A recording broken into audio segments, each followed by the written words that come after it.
in your opinion, because I think that you're the only one that should have an opinion on this, not talking about the quality of editing or anything like that. Obviously, the learning curve was from 0 to where it is.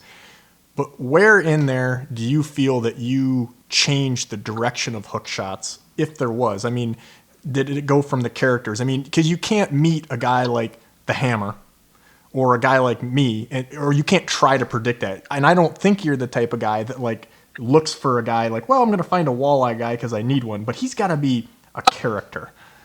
Well, for all those years, you're trying to find a magic bullet, right? Like you do something and it kills it. And the views are great and everybody loves it. And you're like, okay, what do I do with that in the next one?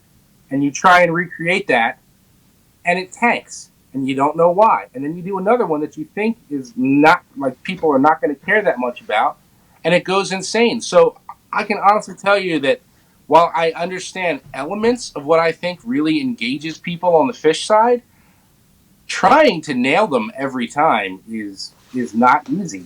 You've had dudes that are straighter laced. They're not the Hammer, right? But they're really good at what they do, and they've got a niche and they got a story to tell. So it wasn't like, again, it was kind of a backhanded compliment, but I mean, it's not like you just look for dudes that like, hey, this guy's got a big mouth on him, and or he's gonna, because there has been people that are really good at fishing, or they happen to live in an area that they're the guy because their dad was a freaking guide, and so are they, right? And no, but they're maybe not great camera people. Well, yeah, and to that end, there's risk in that, right? There's risk in trying to vet who you're going with, and I'll give you a couple examples. I don't know if you know Todd Kersey at all, Bass Online in Florida. You know that name? I do not. Bass Online's a pretty huge operation, and Todd's a great guy. He runs an awesome deal down there, and that's who I set up with to peacock bass fish in Miami, and that was one of the most watched episodes ever. And I remember talking to Todd, and I'm looking at his roster of guides, and like all the way down at the bottom, Roger Gonzalez. There's one dude, Latin dude, little flare. And I'm like, I don't know anything about this guy, but we're fishing the backwaters of Miami. He's a Latino dude, looks like my kind of people. I was like, Todd, I want to fish with that guy. And he was like, Roger. I mean, Roger's good, but I was going to set you up with, I want to fish with this guy. He was like, okay.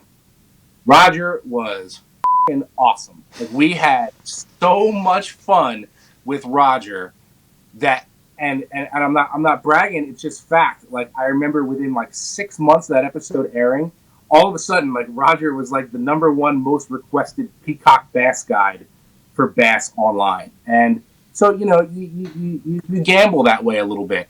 Dawson Hefner, God bless him. He's my boy in Texas, Gator Gar on the Trinity River. You want to talk about a fishery with some ego, dude. Like, that was a great example where I didn't have a guy.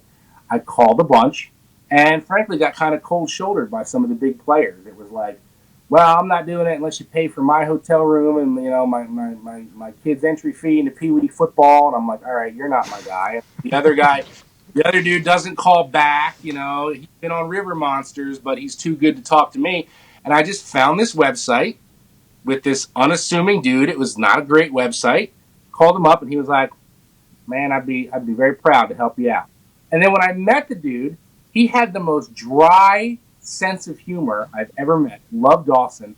But then you use your personality to open him up. Because if you just let him go, he's going to be kind of somber and chill. So that's the guy I'm like, he's like, people are religious down there, and I know that. But then I have to take the shot like, Dawson, one night with any Spice Girl, which one? He's like, oh my God. So part of the fun when you don't have that Hammer or you is, all right, I got to make this guy comfortable and make this dude open up because he's funny as shit. Somebody just has to like make him be funny.